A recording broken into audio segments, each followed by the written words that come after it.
जों दिनै भैरबकुन्द सपनगाव भिजिडिसिनिफ्राय बेखौनो फोरमायनो सानदों जोङो जेनेबा दिनै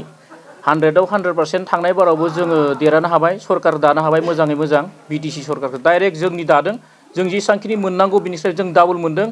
आरो लोगोसेनो नैबे बारावबो जेरै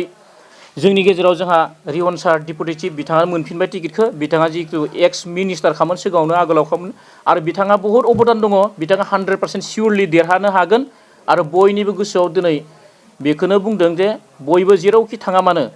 रिहन सारनि अबदाना दङ बयनिबो जेरै बायदि बायदि समस्यायाव जा जेंनायाव जा बिथाङा जोबोद बयखौबो सहाय खालामबोदों बिनिखाय बिथांनि हेंथा एगेन्स्टै अनेक बुंनो हागौ मानसिफ्रा बायदि बायदि बुंनो हागौ नाथाय बिथाङा सियरलि देरहानाया 100%खा आरो थांनाय बाराव जों नुनो मोनदों बिटिसि इलेक्सनाव दिनै नोंथांमोननि जिखिनि कर्मचारिफ्रानो गोबां दुखु मोनदों होननानै मोनसे भाइरेल खोथा फैदों बे बेसेबां सियरिटि माने नोंथांमोननि आरो मोनसे सम फैलायबाय दिनै मा फोरमायथारदों दिनै नोंथांमोना बिपि पार्टि जानानै दिनै जायफ्रा खुद्रिदों एबा दुखु मोनदों बिथांमोना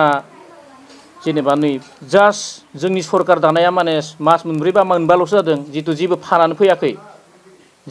फैयाखै बेयाव खुद्रिनानै जेबो लाब गैया मुलाम्फा गैया कारन मानोथो होनोब्ला दिनै जों मोनसे एग्जाम्पल लाना बुंसै जेनेबा सासे बिमाया जोनोमगिरि बिमाया जेरै गथ'खौ जोनोम होयोबा 4 माह 5 माहायाव बे गथ'आ मानबायनोबो रोङा बे रावबो बुंनो हाया नैबेबायदि जोंनि अबस्थाया सरकारा दायो जुदिअ पावाराव दङब्लाबो जोंहा जेबो फानफैयाखै मोनफैयाखै बे बाथ्राखौ जोंनि हाग्रामा महिलारि सार्च चिफ बिथाङा बुंगासिनो दङ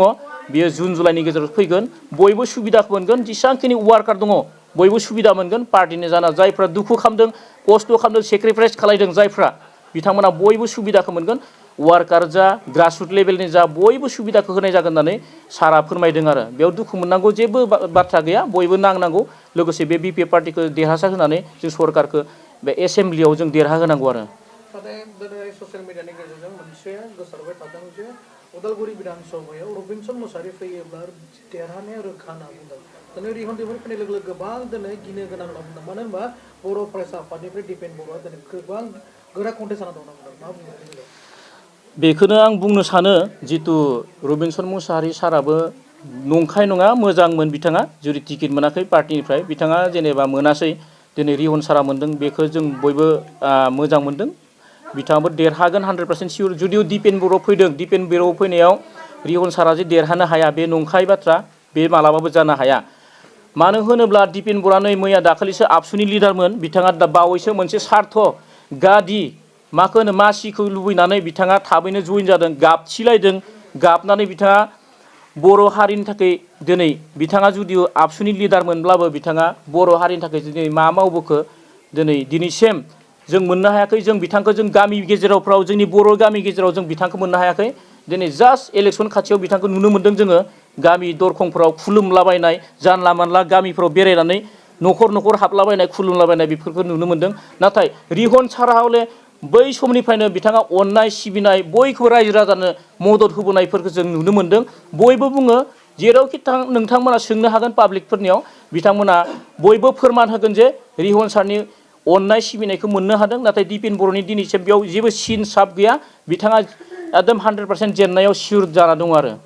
बेजों लोगोसे दा नुनो मोनदों जे रायजोफोरनि मोनसे खावलायनाय जे गोदान जेनेरेसननि गोदान मोनसे केन्डिडेट नांगौ होनना बुंदों मानो होनोब्ला गबिन्दनि समावबो सैमा मासे सोंनो हाया होनना बुंदोंमोन थिग बै समनि बिपिएफ सरकार थानाय समाव रिहन दैमारि बिथांनियाव रावबो थांनो हाया होनना बुंदोंमोन बिथांखौ मोसा होनना बुङो गिनाय फैयो होनना बुङो दिनै नोंथाङा मा बुंदों गबिन्दबो बेनो रिहना बेनो दा दिपेनखौ नागिरदों रायजोफ्रा माखासे रायजोफ्रा प्राइभेट दिपेन बायदिखौ जों नागिरनोसै होनना बुंदों मा बुंदों बेखौनो बुंनो सानो आं जेनेबा रिहन सारखौ जोंनि सारखौ जोंनि मुसा बायदि बुंदोंब्लाबो दिनै दिपेन बर'खौ गोदान हिसाबाव नागिरदोंब्लाबो दिनै बिथाङा गोदान हिसाबाव जेनेबा दिनै सानना नायदो जेब्लानोसि गोदानमोन इउपिपिएल सरकारा जाय जना एक्सपिरियेन्स गैया जायहा पलिटिकेल एक्सपिरियेन्स गैयि मानसिफ्रा जुदि फैयोब्ला दिनै फोथाराव हालेवनो रोंफेरि मानसिया हालेवबा बिनि आन्थोरा गोमालाङो बे रोङा हालेवनो मोजाङै थिग बिदिनो दिपेन बर'आबो जुदि बोरैबा एमएलए जानांगौबा बिथाङा प्रसेसखौनो रोंनाय नङा सम नांगोन बायदि बायदि नांगोन दिनै जोंहा एक्सपिरियेन्स गोनां मन्त्रि जाखानाय बिथां रिहन दैमारि सारा बे 100% देरहानाया सियर आरो बयबो बिथांखौ नागिरदों आरो मालाबाबो फेजेननो हाया बे खोथाया एक्सपिरियेन्स गोनांब्लाबो थांनाय जिखिनि 17 बोसोर बे समावहायो दिनै बिथाङा दिनै MLA जानाया दिनै 4 टार्म्स मोनदों केबिनेट मन्थ्रि हिसाबै बिथाङा टार्म्स मोननै आरो MLA हिसाबै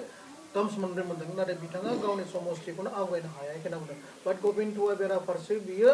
गोबां उन्नति मावनो हादों होनना बुंदों दा कम्पिटिसननि जुगा गबिन्दआसो लामा दिन्थिदों होनना बुंदों दिनै बेखौ आं बुंनो सानदों जेबायदि दहाय थालांबाय एसे बुंनो दिनै गबिन्द सारा दिनै मोननै पद लानानै बेयाव जेबो मावनो हायाखैमोन होननानै बुंदों जिहेतु दिनै जोंनि रिहन साराबो मोननै जागोन जिहेतु नंगौ नाङा बिथाङा मिनिस्टार मोनब्लानो मोनसे पदखौ बिथाङा एगारखागोन अलरेडि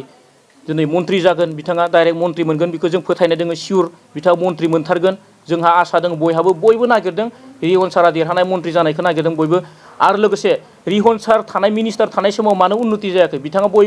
दै साप्लाय होदों बयखौबो सुफुंनो हायाखै अल आसामनि पाब्लिक हेल्थ मिनिस्टारमोन बिथाङा थेवबो बिथाङा जागा जानला जिसिंखें लामा PWD जा बायदि रोखोमाव बहुद समावनो बिथाङा हेफाजाब होबोदों जेरावखि जाया मानो बहुद जायगायावनो खामानि मावबोदों बिथाङा जों बुंनानै फोजोबनो हाया दिनै पाब्लिक हेल्थ मिनिस्टारमोन बिथाङा जागा दै होदों जि जायगायाव ओनसोलाव दै गैया खायफायाव जुदि होजोबनो सुफुंजोबनो हायाखैमोनब्ला बिथाङा जेसांखिनि होनांगौ बिथाङा होबोदों बे बिरोधि पार्टिफ्राथ' अनेक बुंखागोन साफा सानै माने नंखाय बाथ्राखौ बुंखागोन नाथाय बिथाङा जेसांखिनि हानांगौ जेसांखिनि मावनांगौ मावबोदों आरो बिथाङा नायगोन इयुन फिउचारसिम बिथाङा नायलांगोन होननानै बिथाङा खोथा होदों आरो उदालगुरि बिधान सभायाव दिनै मोनथाम समस्याफोर दङ जेरै हरसिंगा आरो जेरै थाबाय जेरै भैरबकुन्द आरो बिथिं धोनस्रियाबो माखासे हाबो धोनस्रिया दिनै मिथिनाय बायदिब्ला 55%आनो हाबना दङ धोनस्रिया दा नोंथांमोननि भैरबकुन्द समस्याल' थिग जानानै बाखि समस्याखौ मा खावलायहरनो सानो थारैनो बे बिधान सभानि MLA देरहानो थाखाय खौसेथि माबायदि जानांगौ फोरमायनो सानदों आं बयखौबो रायजो राजाखौ बेखौनो खावलायनो सानदों जोंनि BPF वार्कारफोरखौ बयखौबो BPF वार्कार हक बायदि जेनेबा जोंनि सुबुंफोरखौ बयखौबो आं बेखौनो अनुरद खालामदों बा खावलायहरदों बयबो अननानै जोंहा नैबे भटआव जेनेबा रिहन सार दैमारिनो भट होनानै देरहासार खालामनांगौ बयखौबो आं खुलुमहरदों जोंनि गोसो गोरबोनिफ्राय बिथांमोन बयखौबो रायजो राजाखौ खुलुमहरदों दिनै बिथाङा देरहानायनि उनाव गाज्रि मोननो हागौ नाथाय बिथाङा जेसांखिनि मावनांगौ मावगासिनो दङ आरो मावलांगोन जिहेतु थांनाय बाराव बयबो सुबिदा मोन्दोंमोन दिनै धनस्रि जा हरिसिंगा समस्ति जा बयखौबो आं बेखौनो खावलायहरदों जे बिथांमोनाबो बयबो अननानै रिहन सार दैमारिखौ देरहासार होनांगौ भट होनानै फैगौ 9 तारिखआव जितु एप्रिलाव इलेक्सन दङ भटिं दङ बेयाव बयबो गाजा गोमजा फैनानै बिथांखौ देरहासार खालामनो थाखाय जों भट होनांगौ नांगोलनि सावगारियाव बेखौनो आं खावलायहरदों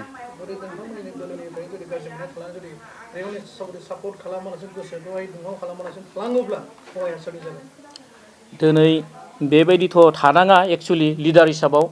बुजिया थानांगोन जायफ्रा खुद्रिना दङ लिडार जानानै जायफ्रा दुखु मोनना दङ लिङाखै होननानै इलेक्सन समाव बयबो फैनांगौ ओंखारनांगौ सुबिदा मोननाय मोनिया बे उननि बाथ्रा बेखौथ' जों बयबो सुबिदा होनो हाखागोन गावसो सुबिदाखौ लानांगौ बेयाव जेनेबा रावबो जासिना होआ जेनेबा ओंखाम उखैनाय समाव रावबो लांनानै जाहोआ बेनो गावसो नागिरना फैनांगौ बिनिखाय जायफ्रा खुद्रिना दङ लिडारफोर बिसोरखौ आं खावलायदों बयबो फैनांगौ दाबो सम दङ फैनानै जेसेबांखिनि खामानि फिल्डआव मावाखै बिथांमोना बयबो मावनांगौ लोगोसेनो देरहासार खालामनानै बयबो मिलायलायनानै खौसे जानानै जौगालांनायखौसो जों लुबैयो आरो मोनसे ससियेल मिडियाखौ सोरबाय थादों जे नोंथांमोननि दोलोनि केन्डिडेट जाय दिनै मोननै पदआव दं डेपुटि चिफ एन्ड MCA नङा होमब्ला दिनै बिथांमोन बायदिया नोंथांमोननि वार्कार बायदि कुनु रेसपन्स होना बुंदों जे बिथाङा थाङोब्ला कुनु रेसपन्स गैया होनना बुंदों बेनि बेलायाव ससियेल मिडियानि गेजेरजों मा फोरमायहरनो जादों जे बिथाङा आरो फिन मोनसे स्टेप गाखोनो हायोब्ला गावनि मेम्बर गावनि मोनसे न'खरखौ माबायदि अनसायलांनांगौ मा फोरमायहरनो सानदों पाब्लिक अपिनियन भिउ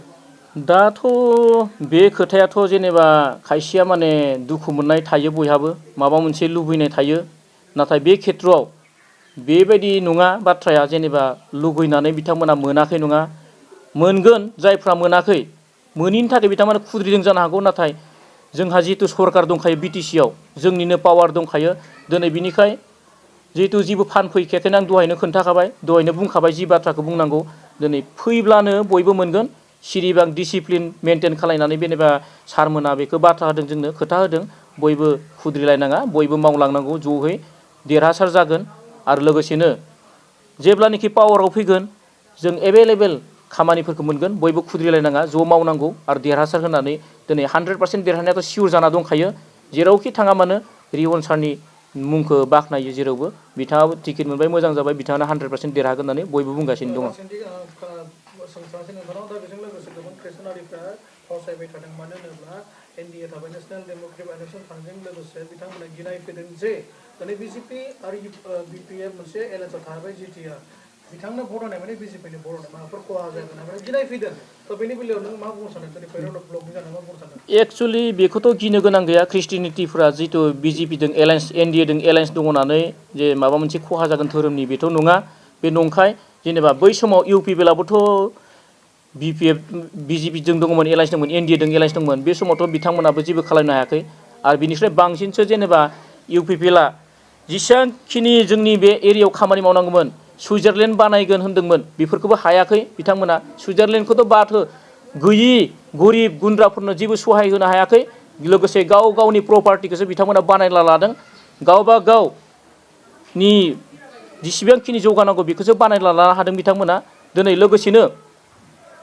जेबायदि जानांगौ बेफोरखौ मावनो हायाखै दिनै गिनो गोनां गैया जोंनि जितु ख्रिस्टिनिटि धोरोम लानानै जितु एनडिएजों दंब्लाबो बेयाव जितु जोंनियावनो पावार दङ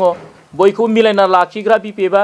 जितु हान्थि उन्नति ऐक्य होनना बुंदों माने खौसे लाबोनाय जोंनि बे बिपिएफ पार्टिया जाबाय अननाय खौसे बयबो धोरोमारि बयबो सिबियारि बयखौबो खौसे जानानैसो जों पार्टि दादों बिपिएफआ हान्जाया बिनिखाय बेयाव गिनो गोनां रावबो जाया हिन्दुआनो जा ख्रिस्टानानो जा मुस्लिमानो जा बायदि बायदि धोरोमारियानो जाया मानो बेयाव गिनो गोनां जेबो गैया सरकार थायोब्ला बयबो दिनै शान्ति उन्नति खालामगासिनो दङ जेरै बायदि बायदि जायगायाव इलेक्सन जादोंमोनब्लाबो जोंनि बिपिएफ हारिया बयखौबो बासायनानै सेफटि खालामना दोनदों बिनिखाय जेबो गिनांगौ गैया बेखौसो आं बुंनाय जादों आरो